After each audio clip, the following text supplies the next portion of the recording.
आजिका दिन में ओडिशा रे कौन सी नदी रे बन्या परिस्थिति नहीं। विगत कालीर जो वर्षा आज जोटा 8:30 रेकर्ड होती से देखा केवल 3टा ब्लॉक हेडक्वार्टर्स रे 50 mm रो अधिक वर्षा रेकर्ड होती। आमती पूर्व दिन जो वर्षा थिला प्राय 49टा ब्लॉक रे आमर 50 mm रो अधिक वर्षा होता। तेणु वर्षार परिमाण और तार जो प्रभाव विभिन्न माने एक्सटेंट कवरेजटा कमी जाइए। आमर एबे नदी गुड़ाकर जब स्थिति देखा सबु जगार मु पुणी थे रिपीट करुच्ची सबु जगार विपद संकेत ठारू कम रे जलस्तर अच्छी। तेणु कौन सी प्रकार बन्या परिस्थिति नहीं, कौन सी प्रकार भयभीत हवार कौन सी दरकार नहीं। जदि आम जलभंडार गुड़ा स्थिति देखा तेबे हीराकुद रे आमर 2,28,000 क्यूसेक 9टा बेले आमर जलभंडार भितर प्रवेश करथुला एवं 1,32,000 क्यूसेक जल 6टा गेट पावर हाउस एवं विभिन्न केनाल मान द्वारा निष्कासित होता।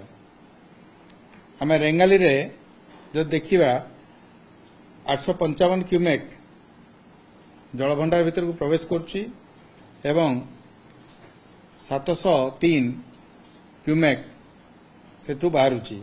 आ सेठी जलभंडार स्थिति अच्छी 123.41 मीटर जिते सर्वोच्च स्तर है 123.5 मीटर।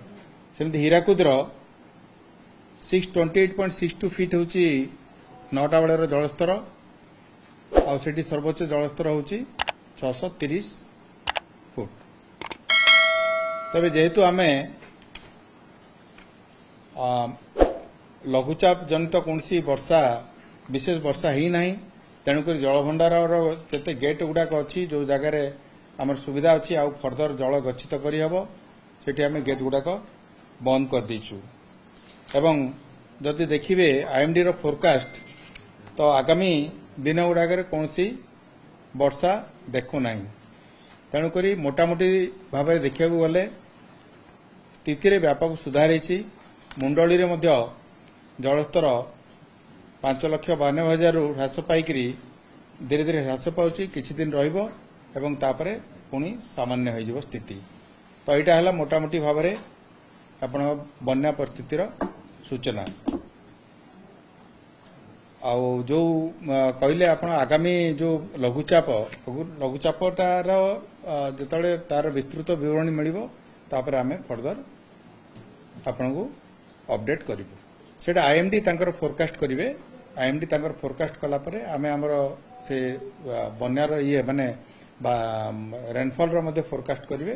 तापर आमे हमर आकलन करिवु केते हबो कोन हबो ता बेसिस रे आपण मन को जणाइबो। मुंडली रे 5,87,000 अछि से सर्वोच्च स्तर धीरे धीरे ह्रास पाउची।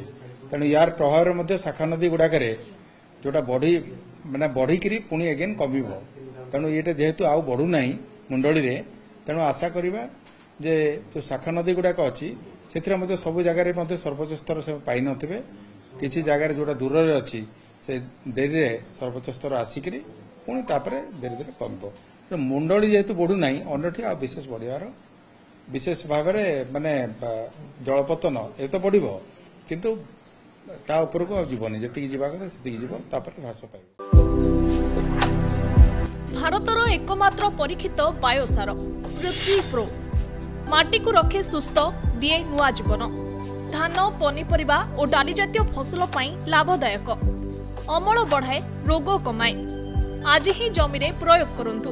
जोगाजोग पाई 9937054201 नंबर को डायल करंतु। आम सह जोड़ी हेबा पाई आमकु लाइक फॉलो और सब्सक्राइब करंतु। अधिक अपडेट पाई विजिट करंतु आम वेबसाइट thequiver.in।